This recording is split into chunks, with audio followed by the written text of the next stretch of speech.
Ok. Comienzo. Bueno, buenas noches a todos. Bienvenidos a esta edición del Club de Columna, que como cada mes la realizamos el último jueves. Y gracias a la colaboración tanto de la gente de Atlas, a través de Carolina Ternauska y todos los que participan dentro del grupo de Atlas, que nos han dado el patrocinio para poder hacer estas reuniones, y la gente de Full Learning, quien realmente ha sido una gran ayuda en el apoyo. Que están con nosotros tanto en las clases como en estas reuniones. En esta ocasión también quiero agradecer a la doctora Carolina Monzón, que muy amablemente ha querido ayudar en esta reunión a participar con nosotros y a conversar un poco sobre un tema que por lo menos en lo particular a mí me apasiona, que es escoliosis idiopática. La doctora Carolina Monzón, para los que no la conozcan, ella es traumatóloga ortopedista formada en la Universidad del Zulia, tanto en pregrado como en posgrado. Adicionalmente, en el Hogar Clínica San Rafael, con su padre, se formó en la parte de deformidades. Y además de eso, fue a Argentina, a la Clínica Garrahan, en donde tuvo una pasantía por unos meses allá y después la ayudó en su formación. Actualmente es la jefe del servicio de deformidades del Hospital Clínica San Rafael. Y más preámbulos los dejo con la doctora Carolina Monzón y el caso del día de hoy.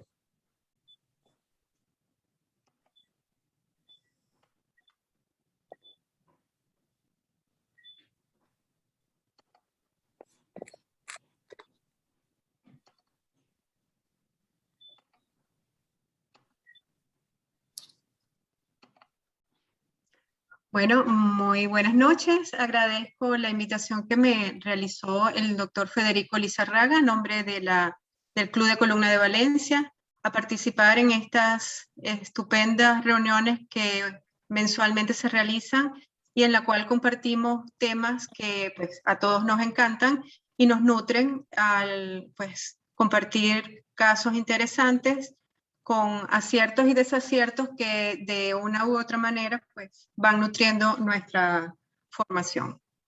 El día de hoy hablaremos sobre escoliosis idiopática del adolescente a propósito de un caso interesante pues, que tuve a bien manejar en la consulta y en la institución.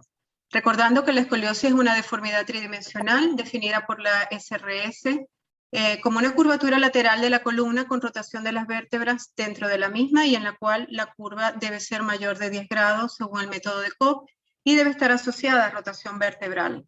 La escoliosis genera una deformidad raquídea en los 3 planos del espacio, en la cual va a haber una desviación en el plano frontal, rotación en el plano coronal y lordosis en el plano sagital. Eso ocurre y lleva a una deformidad torácica con gibosidad costal en la convexidad por rotación de los cuerpos vertebrales. La escoliosis es la deformidad espinal más común. De ella, la escoliosis idiopática ocupa el 80% de todas las causas de la escoliosis y está presente en el 2 a 4% de los jóvenes entre 10 y 16 años. Ella cursa con una progresión variable que puede ser autolimitada en el tiempo, pero puede ser progresiva y severamente grave. El diagnóstico y el tratamiento precoz de la misma son de fundamental importancia. Existen, como todos recordamos, factores pronósticos que nos avisoran la probable evolución de una curva a la cual nos enfrentamos, y como son el patrón de una doble curva. Una curva torácica simple evoluciona más que una lumbar simple. A menor edad de diagnóstico, pues mayor probabilidad de progresión de la curva. Las niñas tienden a evolucionar más que los varones. La menarquia, siendo un momento importante en la vida de toda mujer, pues marca también un momento importante al realizar el diagnóstico de una escoliosis, ya que si tenemos una paciente que nos llega a consulta sin haberse desarrollado, pues eventualmente va a tener mayor probabilidad de progresión. A menor riser, mayor progresión, el valor angular Cobb pues, va a estar directamente proporcional a la evolución y al desarrollo de esa curva escoliótica. La cifosis torácica se relaciona una menor cifosis torácica con una mayor progresión de curva y las curvas lumbares derechas pues, progresan más que las izquierdas. El caso que nos trae el día de hoy es una paciente femenina de 10 años, 3 meses al momento de su consulta, natural y procedente del municipio de San Francisco del estado Zulia, sin antecedentes familiares de deformidad en columna, sin menarca al momento del desarrollo y quien es llevada a consulta por deformidad y asimetría en su espalda. Al examen físico evidencia un hombro derecho elevado, la escápula derecha prominente, costillas izquierdas prominentes con un Adams torácico derecho positivo, asimetría en el tronco, talle izquierdo mayor, con acortamiento de isquiotibiales, con un test de plomada coronal descompensado, sin lesiones neurológicas y sin lesiones en piel que nos hiciesen pensar en una malformación o algún estigma de lesión congénita. La radiología nos evidencia una escoliosis torácica de 39 grados con un apex en T8, una curva lumbar de 34 grados con apex en L2, riser 0, sin desnivel pelviano.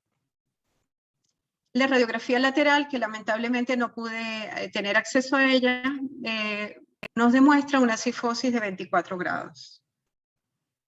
Recordando que la escoliosis idiopática se diagnostica por exclusión, porque por definición carece de etiología conocida, y asumir que una deformidad raquídea es idiopática sin realizar una serie de pasos diagnósticos que incluyan una historia clínica y un examen físico, pues pueden invitarnos directamente a una catástrofe.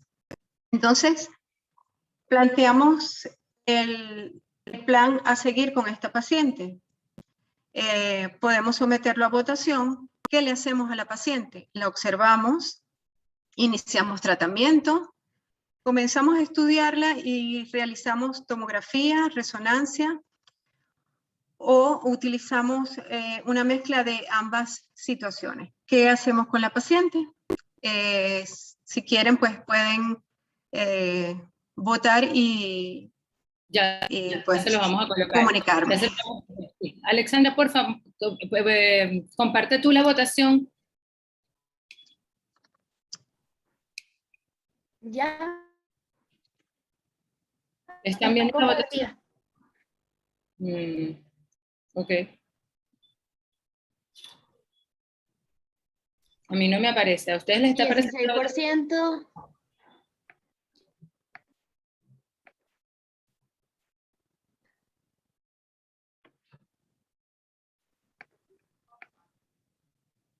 Ok, 6% de participación. 12%. Vamos a esperar Yo, un poco más para que puedan elegir la opción.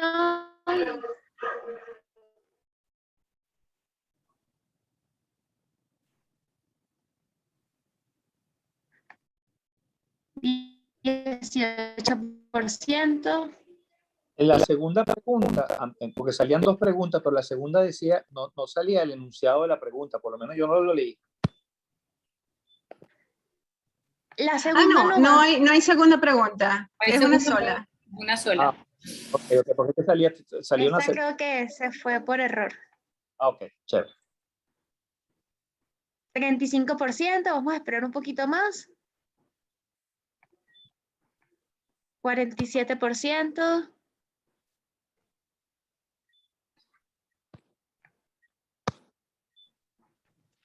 Ok. No tengan miedo, Tienen 6 voten. opciones.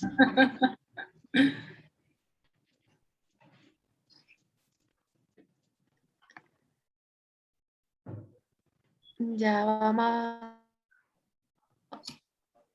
un minuto. Bueno, no se han movido más las encuestas. Voy a compartir los resultados. Ok.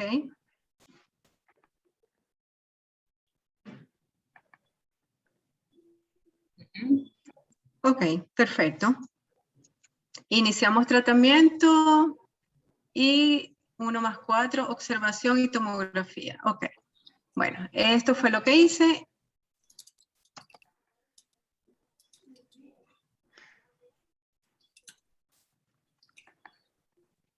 Ahora no quiere avanzar. Ok.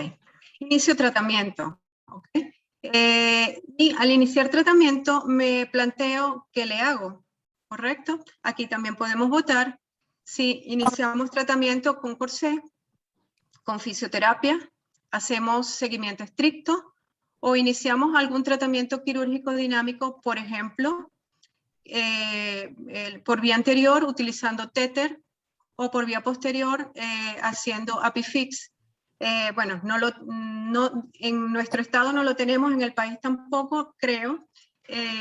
O hacemos una mezcla de los tres primeros o nos vamos directamente a hacer artrodesis. ¿Qué sugieren hacerle? Okay. Ok, vamos a compartir la votación.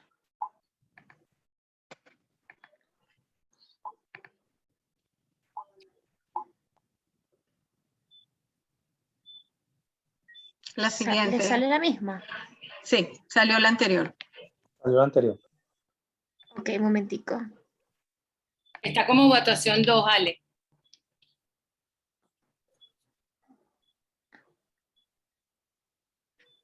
Es que no la puedo... ¿No? Ahora sí. Ah, ok.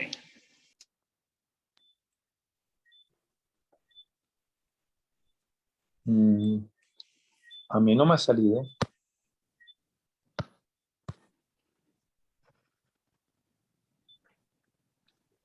Ok, ya. A mí no. 11%, muy bien. ¿Ya salió? Ay, perdón. Sí. Sí, ya. 58% de participación. Esperamos un poquito más, 64, muy bien.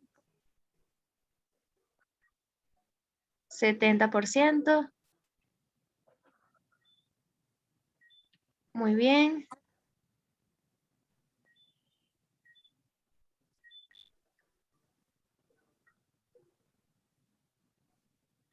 Queda alguien todavía que no ha votado.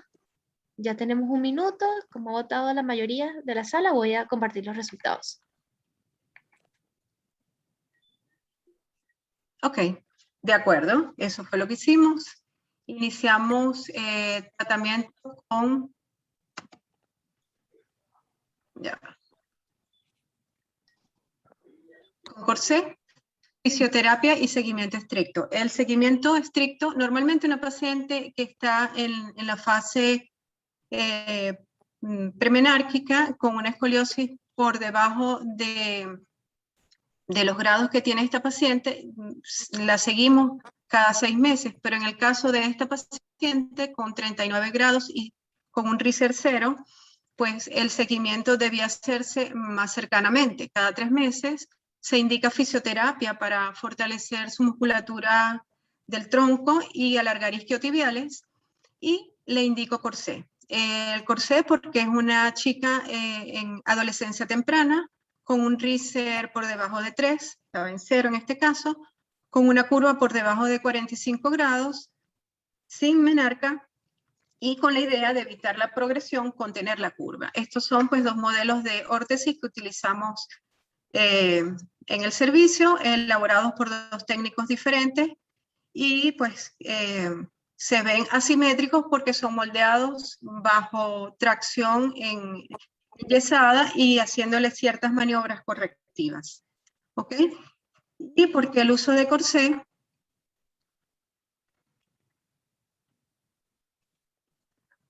basándonos en el consenso del SRS en 2013 en Lyon y en la publicación del Dr. Weinstein, en el cual pues publicó un 72% de éxitos en sus pacientes o en un grupo de pacientes que no progresaron a cirugía, siempre existiendo una asociación significantemente importante entre las horas de utilización de la órtesis y el éxito del tratamiento. A la par de ello, en 2019, en el Spine Journal, el grupo del doctor Ron El Hawari de Canadá publicó una revisión en la cual estipulaba cuáles eran los fallos en el tratamiento del uso del corsé en la escoliosis idiopática, y en ella hubo 3 subgrupos de pacientes con mayor riesgo de fallo en el tratamiento con corsé y que evolucionaron a artrodesis, y fueron debidos a que no utilizaron el corsé las horas suficientes del día, pacientes muy jóvenes y que lograron, vamos a decir, cansancio en el uso de la órtesis y con escoliosis muy severas. ¿Qué pasó con esta paciente? Bueno, la paciente no acude a la consulta, ¿ok? No hubo un seguimiento estricto, no utilizó el corsé ni cumplió fisioterapia.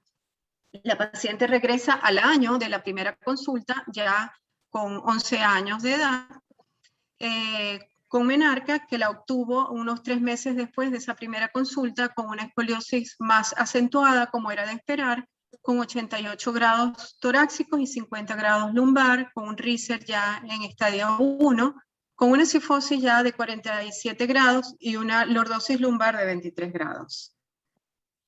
¿Qué pasó con esta paciente? Bueno, el tronco totalmente desbalanceado, hombro derecho más elevado, mayor prominencia de la escápula, mayor desbalance y asimetría del talle.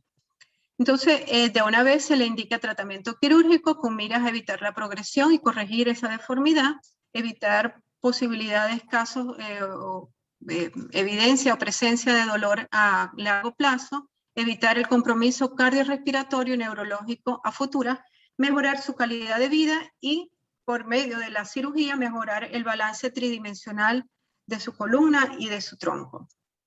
Se le indica o se le solicita todo el material a requerir y la paciente nuevamente, por situación diversa, incluyendo momentos de cuarentena y pandemia, la paciente deja de asistir a la consulta y regresa nuevamente al año, ya con 12 años de edad, con mayor asimetría en su tronco, con un desbalance muy notorio, la plomada coronal muy desbalanceada, con 108 grados torácicos, 52 grados lumbares, una curva Lenke tipo 3, hipersifótica con un modificador lumbar tipo B, ya con un Riser en estadio 2.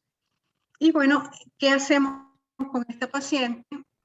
Iniciamos su evaluación preoperatoria, verificando un buen examen neurológico para descartar algún efecto o un momento o una lesión compresiva por la gran rotación en la curva. Se remite a neumonología para hacer su pulmonar y espirometría, evidenciando, como era de esperar, un trastorno ventilatorio mixto, obstructivo y restrictivo severo. Para lo cual la paciente inicia tratamiento de rehabilitación pulmonar de inmediato, con miras a una cirugía pronto, ¿no? Se descartan comorbilidades, se le solicitan sus radiografías panorámicas, sus bending, la resonancia, pues, se insiste en ella para evaluar, pues, el cordón medular, cómo está, si habían algunas o no lesiones intracanal, alguna malformación congénita, y evaluar la ubicación del cordón medular en el ápex de la curva. Se solicita también tomografía con reconstrucción 3D a fin de evaluar la morfología pedicular, el diámetro de esos pedículos y poder preestablecer en la reconstrucción las probables osteotomías que se pudiesen realizar y los sitios y los tipos de osteotomías a realizar. Entonces la paciente me trae las radiografías donde se evidencia pues una curva de 108 grados con una línea sacramedia bastante descompensada respecto a la línea de plomada de C7, con un desbalance negativo de 3.8, unos bending en los cuales la curva torácica apenas corregía 5 grados, en el bending derecho, la curva izquierda apenas corregía 25 grados en el bending izquierdo, siendo discretamente más flexible que la torácica, pero igual estructurada. la resonancia magnética, pues sin lesiones intracanal. ¿Cómo hacer el planteamiento o el planeamiento de la cirugía? Decidimos, hacemos abordaje vía anterior o vía posterior o ambos. ¿Por qué el abordaje vía anterior? Porque este me va a permitir o nos va a permitir una buena liberación de las estructuras anteriores vertebrales en los segmentos más rígidos de la columna, permitiéndonos un amplio acceso al cuerpo vertebral y a varios niveles a la vez. Nos permite flexibilizar, movilizar la curva y a la par obtener una fusión mecánicamente estable que a mediano y largo plazo nos vaya a evitar el temido fenómeno de cigüeñal. Planteamos luego el segundo tiempo por una vía posterior. Pensar la tracción alofemoral, que está bien planteada en este caso, porque es una curva severa, mayor de 100 grados, bastante estructurada, y la tracción alofemoral tiene la nobleza de que nos permite de manera gradual, sistemática, por ligamento taxis, ir liberando e ir permitiendo que esa curva vaya cediendo, vaya corrigiendo, y nos va a ir dispersando pues alguna complicación neurológica que se pueda presentar al realizar una corrección solamente por vía posterior de una manera brusca. ¿Okay? Se solicita neuromonitoreo para pues, evitar complicaciones neurológicas, llevar pues, de una manera segura al paciente y pues nosotros como equipo quirúrgico estar también seguros y tranquilos, ¿ok? Sin embargo, el neuromonitoreo, lamentablemente, en nuestra región a veces se nos hace cuesta arriba, no solo porque solo hay un equipo y es de uso hospitalario, y a veces la parte, la logística se nos hace un poco cuesta arriba. El control de sangrado, pues, lo realizamos llevando a los pacientes en las mejores condiciones, tratando de llevar en óptima de una manera más óptima sus niveles hematológicos, tratando de que esta paciente esté desde el punto de vista nutricional adecuado, y en lo personal no llevo a la paciente en el momento de la menstruación, ¿no? Trato de diferirla por muchos factores, y el uso del ácido tranexámico es de rutina.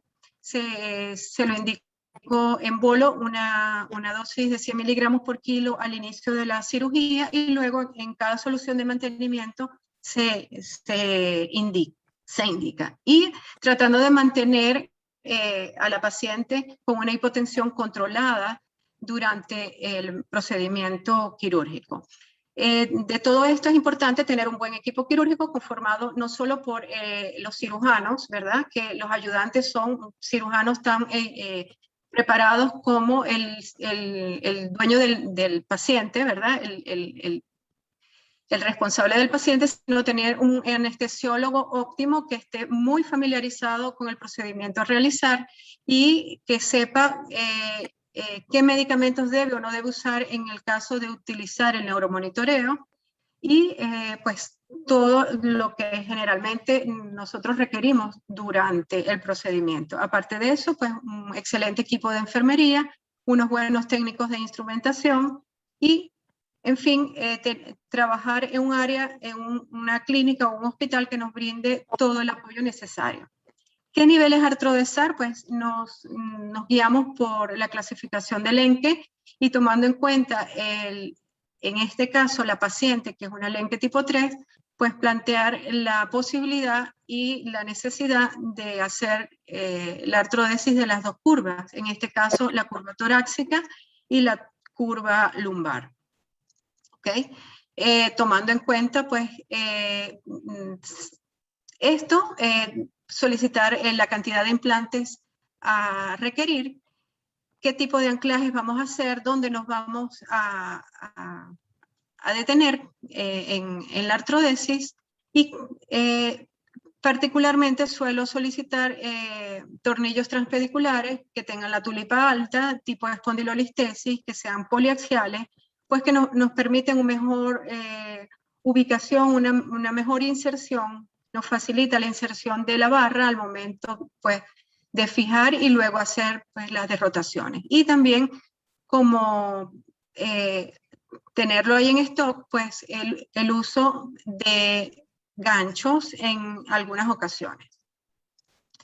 Planear las osteotomías a realizar, cuántas osteotomías, dónde realizarlas y cuántas vamos a hacer, ¿no? Porque no es lo mismo ir preparado para una osteotomía de sustracción pedicular, por ejemplo, que hacer una osteotomía facetaria. Entonces, ir bien preparados con ello. Y antes que todo, pues, siempre llevar un plan A, un plan B y un plan C con miras a si algo no funciona como lo esperamos, pues, ese buen equipo que está al frente del caso saber cómo accionar.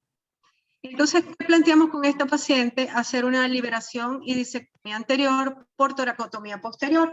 Aquí me detengo porque por medio de este abordaje nos permite realizar por una sola incisión el abordaje de la columna anterior, nos permite liberar uno o más niveles por una sola incisión, permitiendo pues realizar mini toracotomías secuenciales o únicas según lo que requerimos. Y generalmente logramos hacer por una mini toracotomía 2 o 3 niveles. Entonces eso es bastante formidable porque por 2, si de repente requerimos más niveles, pues podemos solventarlo 2 mini toracotomías o 3 y la paciente agradece a posteriori el hecho de una sola incisión en su cirugía. Una vez realizada el abordaje anterior, nos planteamos la necesidad de la tracción alofemoral, siempre y cuando tenerlo como plan B, siempre y cuando no lográramos una buena resolución o una buena liberación de esa columna por el procedimiento anterior. Con 15 días de intervalo, hacer una artrodesis vía posterior con tornillos transpediculares, más osteotomías facetarias, sencillas y tipo ponte en un segundo tiempo.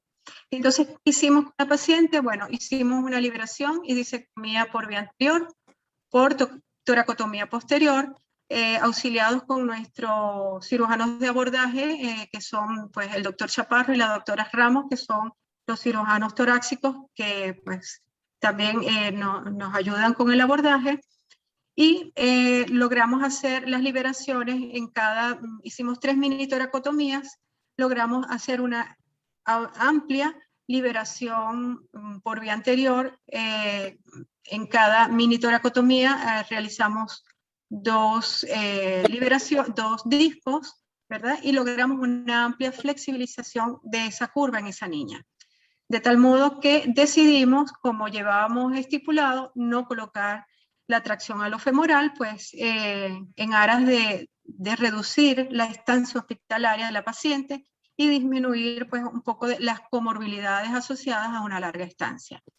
Esta es la paciente en el postoperatorio inmediato del primer tiempo. Aquí está la incisión de la toracotomía por vía posterior. Aquí está su tubo torácico. Y bueno, una vez que los médicos de la unidad de cuidados intermedios nos autorizaron, pues procedimos ya al cuarto día a hacer el procedimiento por vía posterior. Hicimos una artrodesis con tornillos transpediculares, más osteotomías facetarias tipo ponte en un segundo tiempo. Colocamos una buena base de sustentación con una buena base proximal, ¿ok? Y en el interín, en el ápex de la curva, colocamos los tornillos alternamente. Lamentablemente, como les dije al comienzo, pues hubo problemas, no pudimos lograr que la paciente tuviera acceso al neuromonitoreo por múltiples razones y pues había que hacerla porque la paciente no podíamos permitir que esa curva siguiese progresando. Se logró hacer una buena reducción de la curva, y estos fueron los resultados. Esta es la paciente preoperatoriamente, y esta es la paciente al momento del postoperatorio inmediato del segundo tiempo. Ya aquí observamos pues una buena nivelación de sus hombros, y aquí evidenciamos pues las mini toracotomías que realizamos de manera alterna. ¿Ok? Esta es la paciente cuando la levanté al primer día de la segunda intervención. La levanté. Generalmente indico uso de órtesis, no porque dude del implante, sino porque eso le da seguridad a la paciente al momento de levantarla. ¿Okay? El equipo pues, de sala que me acompañó, intensivista de sala, pediátrico y el pediatra, y la sonrisa de felicidad de la niña una vez que la levanté a caminar, y observa pues sus hombros nivelados, y bueno, gracias a Dios deambulando sin ninguna novedad. La paciente al 17º día postoperatorio, las escápulas alineadas, el talle recuperado. Aún se ve un poco el edema pues, de la primera mini toracotomía a nivel del arco de 11. A los 5 meses de operada, la paciente se observa los hombros nivelados, el talle bastante compensado. Se logró obtener una reducción de 50% prácticamente de su curva torácica, se logró 50 grados torácicos, 26 grados lumbar, mantiene el nivel pues, de sus crestas ilíacas. La cifosis se recuperó a 28 grados con 50 grados de lordosis lumbar. A los 5 meses de operada, la plomada coronal bastante compensada. Y pues la deambulación bastante efectiva. La comparación en el preoperatorio y el postoperatorio de la paciente a los 5 meses. Aquí observamos, por ejemplo, la línea sacra media distante de la línea de plomada coronal de C7, menos 3.8 centímetros. En el postoperatorio, en el postoperatorio inmediato, ambas son coincidentes. ¿Ok? Y pues la corrección importante de la cifosis y de la lordosis de la paciente. Bueno, a los 8 meses de operada, estas fotos me las envió la paciente hace una semana, se observa pues, buen mantenimiento de la nivelación de sus hombros, el TAN conservado, la cifosis torácica conservada, una buena lordosis lumbar, la línea de plomada coronal pues compensada, ha ganado peso, ya está enamoradita por allí, me dijo la mamá. Bueno, en conclusión, la escoliosis idiopática del adolescente debe diagnosticarse precozmente, su seguimiento debe ser estricto, su progresión es variable y por eso uno debe estar siempre encima de estos pacientes. El éxito del tratamiento ortésico es directamente proporcional a su uso. Las curvas mayores de 45 grados deben ser operadas. El tratamiento quirúrgico pretende detener la progresión, corregir la deformidad, mejorar el balance sagital y coronal. Múltiples vías de tratamiento quirúrgico existen. La tracción alofemoral en escoliosis severa nos permite mejorar el balance del tronco, mejorar la tasa de fusión, disminuir los riesgos neurológicos, pero la estancia hospitalaria prolongada pues a veces nos hace pensar en su utilización, pues sobre todo a nivel privado. La toracotomía por abordaje posterior permite realizar abordajes combinados por una misma incisión en 1 o 2 tiempos. Un planeamiento adecuado y un equipo quirúrgico entrenado pues nos permite minimizar los riesgos. Y bueno, en conclusión y gracias en nombre de estos pacientes a quien pues Dios permite que podamos ser instrumento para su recuperación y poder pues lograrle esa espléndida sonrisa que hoy pues ostentan al mejorar su calidad de vida. Gracias. Qué bonito, qué bonito.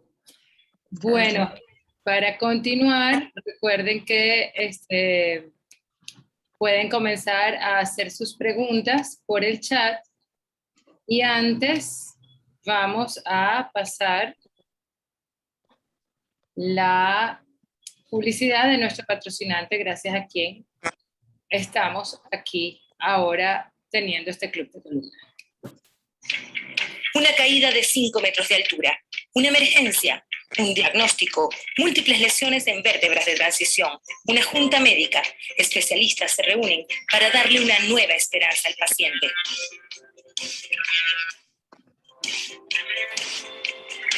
Un implante, AGOA.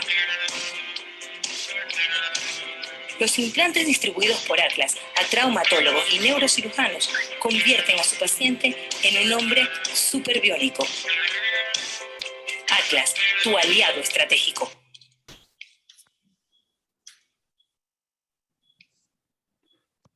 Muy bien. Yo voy a comenzar haciendo preguntas aprovechando que tengo micrófono. Carolina, bueno, está el caso muy bien presentado, realmente lo sabroso de esos casos es que bueno, podemos tener acceso al caso en una información importante como para poder opinar al respecto. Primero, tú usas el test del despertar en estos pacientes, en el caso que no tengan neuromonitoreo. Sí, afortunadamente en la institución, pues los anestesiólogos están bastante familiarizados con el test del despertar, ¿no? Y habitualmente, si uno les dice al anestesiólogo que lo realicen, ellos lo realizan. ¿Ok? ¿Ok? Perfecto.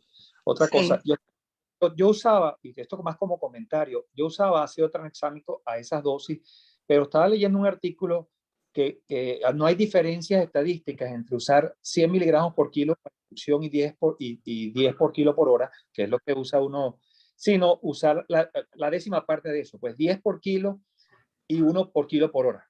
Yo antes hacía lo que tú hacías, pero a raíz de y aparentemente no hay diferencia de sangramiento, por lo tanto yo uso pues la décima parte de lo que usaba en otra época, pues para que... perfecto. Perfecto.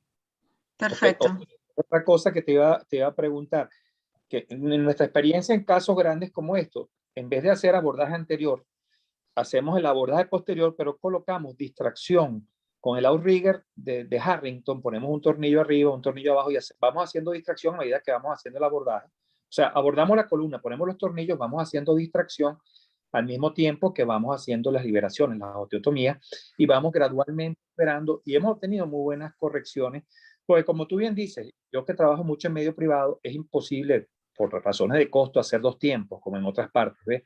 Entonces, hacemos distracción, y la verdad que tuve un caso de 125 grados torácica y lo llegamos a 45, o sea que realmente pudimos hacer parecido a lo que tú harías con un abordaje sin hacer la morbilidad del abordaje anterior. Entonces colocamos el outrigger, vamos haciendo la distracción a medida que vamos operando y de verdad que me sorprendió. Armando inclusive, que está aquí en la charla, también tuvo una experiencia similar. No sé qué opinan ustedes los que también manejan deformidades aparte de nosotros, pues. Sí, yo al respecto, sí, lo he leído, lo he visto, pero no lo he hecho de esa manera, ¿no? Pero sí sé que se puede realizar perfectamente. Sí, de alguna manera te ahorras tiempo quirúrgico, te ahorras 2 cirugías, porque claro, lo puedes hacer en una, pero es más morbilidad y más tiempo. Claro. Estoy haciendo esto como que vas haciendo 2 cosas en una. La gente de Ponceler y SCAX, ellos lo hacen inclusive en 2 tiempos, entonces hacen distracción, mandan al paciente a reposar, luego en un segundo tiempo ya terminan de hacer la cirugía. Y aparentemente con eso obtienen aún más corrección. Pero bueno, volvemos a lo mismo. En áreas de costo, para nosotros es muy difícil de hacerlo de esa manera. ¿Qué más te iba a decir? No sé si hay otra pregunta. Sí, el doctor Armando Pineda tiene la mano levantada y luego el doctor Ihab le vamos a dar la palabra. Hola Adelante. Carolina, ¿cómo estás? Bueno, primero déjame felicitarte porque ese caso fue bien complejo y lo resolviste bella, hermosamente te quedó, bello. Gracias. En una época hacíamos mucha vía anterior, la economía lo permitía, el hospital ayudaba. Ahora estamos en el caso que dice Federico. Entonces, hemos hecho muchas menos vías anteriores, a pesar de que esa forma en que la hace, que aprendiste con el doctor Noé, siempre me encantó. Porque por el mismo vía posterior te evitas la horrible y fea cicatriz del tórax. Y nada más que por ahí me gusta y logras el mismo resultado.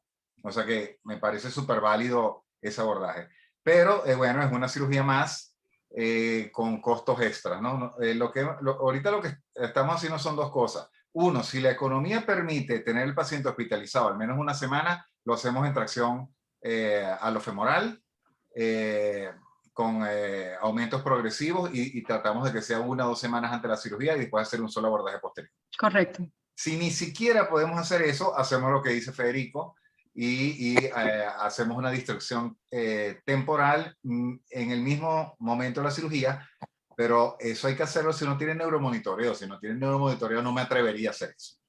¿Okay? Pero teniendo el neuromonitoreo, lo primero que hacemos es la distracción, hacemos osteostomía, distraemos más, exactamente como explicó Federico, ¿no?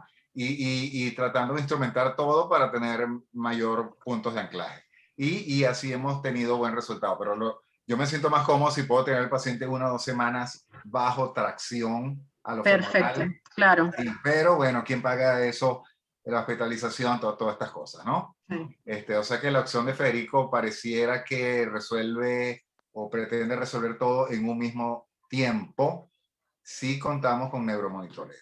Es correcto. Pero una vez más me encantó la resolución que hiciste. Un solo detalle estético. Notamos que cuando hacíamos las toracotomías, del nivel donde hacíamos la toracotomía, que quitábamos las costillas para abajo, teníamos que quitar todas las costillas, porque si no quedaba como una hamaca, y si tú fijas te quedó a ti abajo una costillita sobresaliente, ¿no? Entonces aprendimos que si quité la costilla de T7, de ahí para abajo tengo que quitarlas todas, pero más que todo por la parte estética. Sí. No porque tenga un resultado funcional diferente. Perfecto.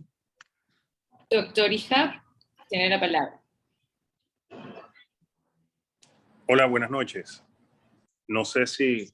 A ver. Se escucha perfecto. Hola, buenas noches. ¿Cómo están? Felicitaciones, Carolina. Excelente presentación. Buenas noches a todos.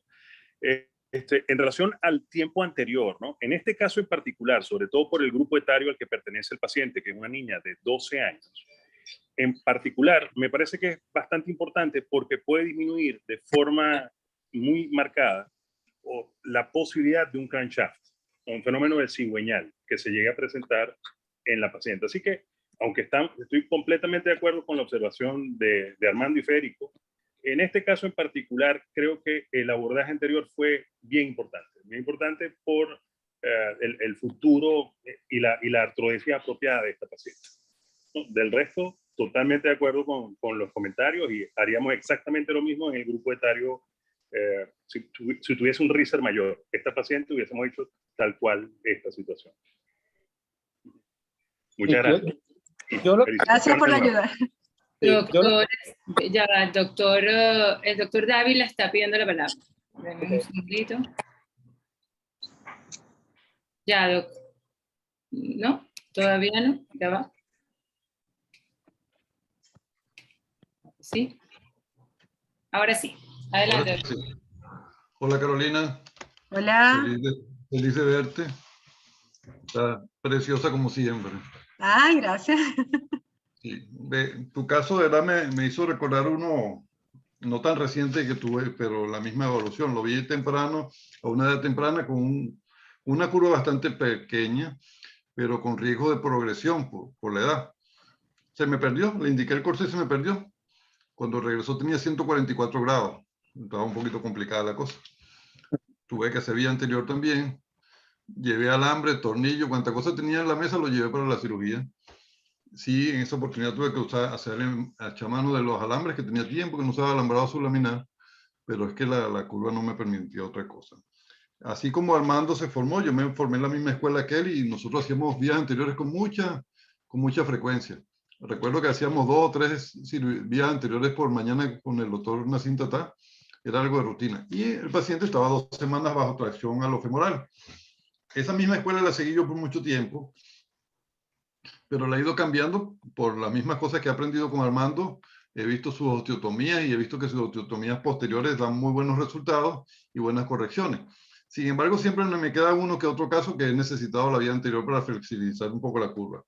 Ciertamente esto aumenta la morbilidad del paciente y lo que he hecho es que ya no lo hago en 2 tiempos, sino cuando hago la vía anterior y hago la posterior el mismo día. No hago 2 tiempos ya. Trato de disminuir un poco el tiempo por la morbilidad. No tengo experiencia así que pueda mostrar haciendo vía anterior por ese abordaje posterior que tú haces.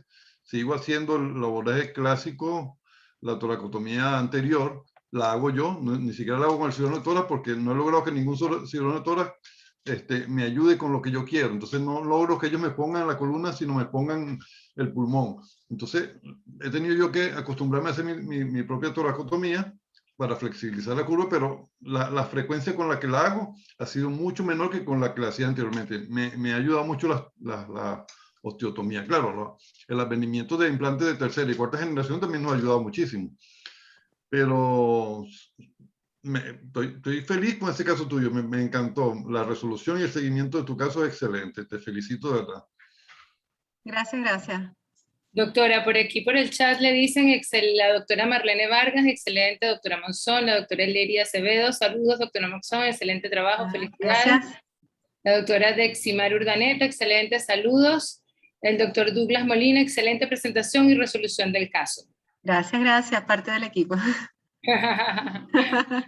Si alguien más quiere hacer algún tipo de intervención o comentario, les podemos abrir el micrófono. ¿Alguna pregunta también? O lo pueden escribir por el chat.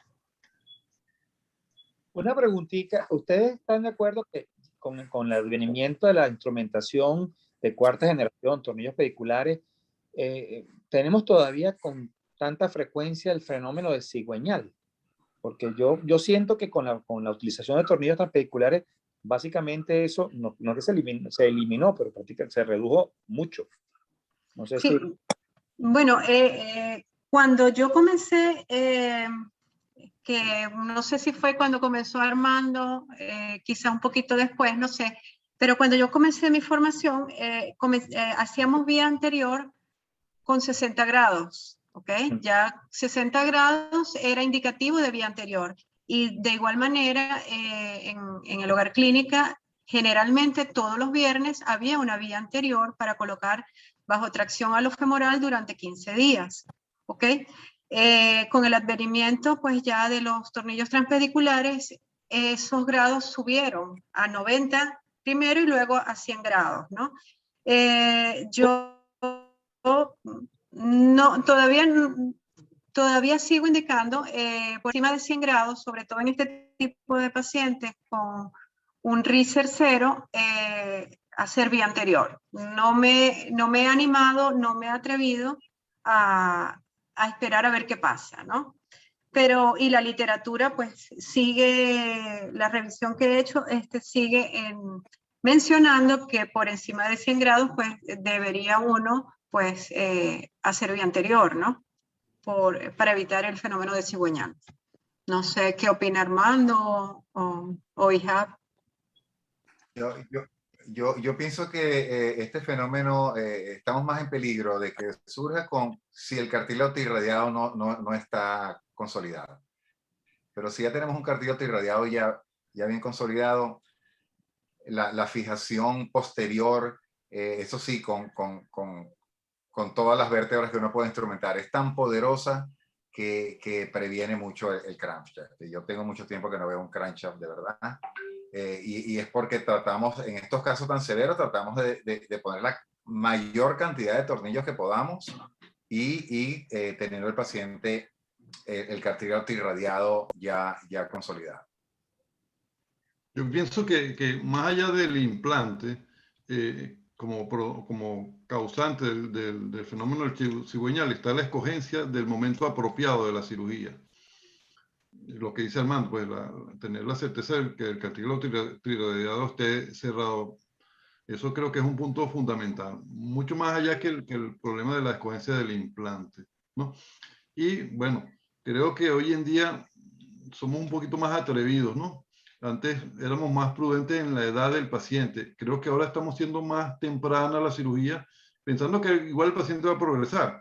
Entonces lo vamos a operar más complicado más tarde, cuando pudimos resolver más temprano, con todas las precauciones que los casos ameriten. Pero sí hay que estar muy pendiente de ese problema del crecimiento, del potencial de crecimiento, que es lo que realmente después de la cirugía nos puede producir el craucha por encima o por debajo de la fusión. Pues.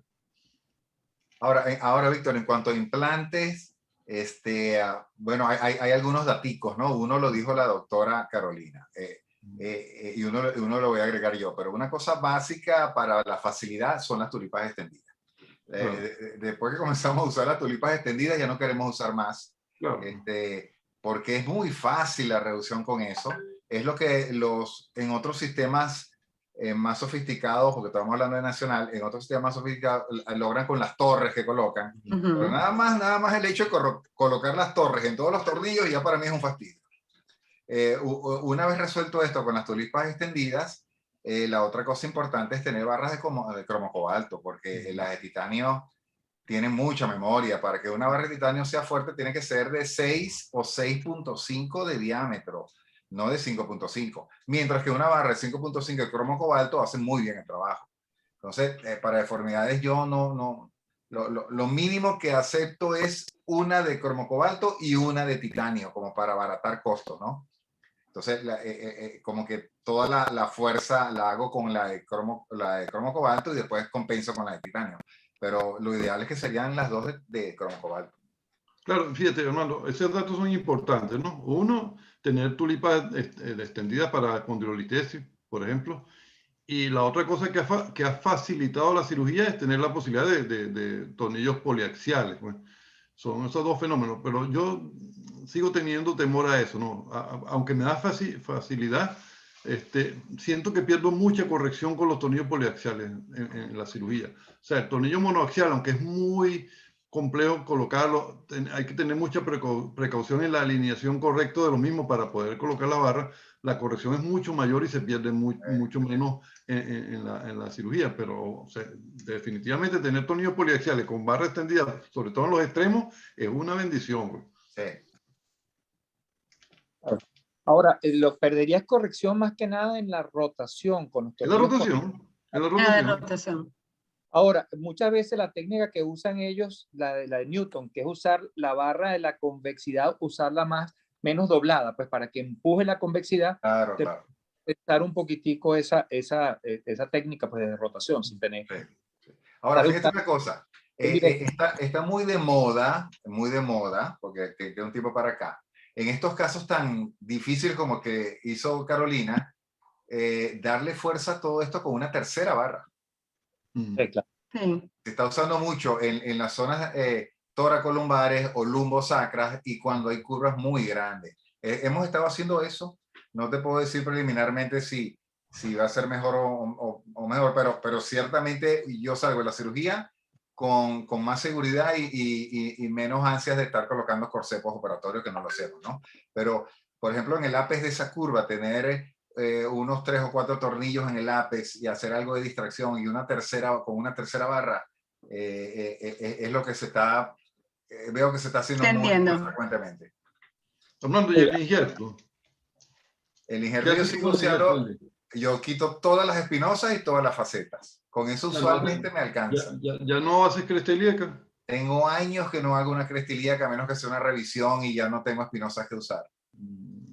Yo al final, ustedes me imagino que todos cruentan la lámina, sí. Todas las cruentan y al cruentarla y al mismo tiempo agregarle ese injerto de espinosa, generalmente obtienes una buena consolidación. Sí. Un buen lecho de sí. ¿Y sigues colocando el injerto preferiblemente en la concavidad? Oye, la verdad no hago esa distinción. Bueno, La verdad que no. eso me lo enseñó el profesor. Siempre Sí. le injerto en las concavidades. Pero... Fíjate, yo lo que trato de dejar es, si me sobra injerto, lo coloco es lumbar, porque tengo la idea de que torácico funciona un poco más fácil que lumbar y tiendo a colocar más, a cuidar más la parte lumbar. La mayoría de los tornillos que me han fallado son lumbares, no torácicos. Entonces, como que insisto más en la parte lumbar. ¿Coloca de rutina el conector transverso? ¿Perdón? ¿Usas de rutina el conector transverso? No, No, casi nunca tampoco. uso. De hecho, creo que prefiero usar una tercera barra que un conector transverso. Ahora Lo tienes que sí estamos tratando de hacer es la tercera barra, unirla a una barra con un conector, que no va a ser un conector transverso, va a ser un conector barra a barra, que es diferente, mucho más fuerte. ¿Ya lo tienes, Armando? Todavía no, está en diseño, En falta la estudio. fabricación. Sí, pero ya dentro de poco va a estar. ¿Cómo están trabajando los tornillos del Apex, que generalmente son tornillos atróficos y tornillos difíciles en esas curvas, sobre todo? Manolito, indicador. Yo intento manos libres en la medida que pueda, pero si yo veo que la cosa está muy difícil, no tengo ningún temor en usar intensificador. No, yo lo uso, de verdad que hace, yo sí, La verdad es que en el Garraham, Carolina puede decirlo, oye, los doctores allá le tenían terror, como que si te daban un rayo ya casi que te lo electrocutabas, algo así, ¿no? Y casi que no usan, bueno, Casi no. nada, increíble. Por un lado los felicito, qué buenos son. Por otro lado, a veces insistían mucho en un solo pedículo, insistían, no lograban, no podían. Decía, oye, pero ¿qué problema hay que metan el intensificador y lo hagan? Pues entonces se pasan para el otro lado. Simplemente no lo uso. Insisten. Después que ponen el tornillo, yo no sé cuál va a ser la fijación de ese tornillo, porque ya hicieron una tronera ahí. Entonces yo creo que siempre hay que hacer algo intermedio. Intenta hacer manos libres, lo vas a lograr hacer con tu experiencia en la mayoría de los casos, pero aquello que no pueden, pon el intensificador. Claro, por supuesto. Por supuesto. y si tienes dudas, no lo pongas. Y si tienes dudas, no lo pongas. si está muy dismórfico, no lo coloco igualmente. Correcto, tal cual. Sí. El doctor Gilberto le dice, doctor, excelente, brillante y bella exposición y su resolución del caso. Gracias. Bueno, señores, ya son las 8 de la noche. Muchas gracias a todos de nuevo, porque la charla estuvo muy agradable, la discusión también estuvo muy sabrosa. Bueno, y vuelvo a agradecerles a Atlas y a Fuller por el apoyo. Y bueno, como siempre, espero que nos acompañen el próximo mes con un casito que va a presentar el doctor Lara. Qué bueno. Gracias. Buenas noches. Saludos a todos, buenas noches. Que descansen.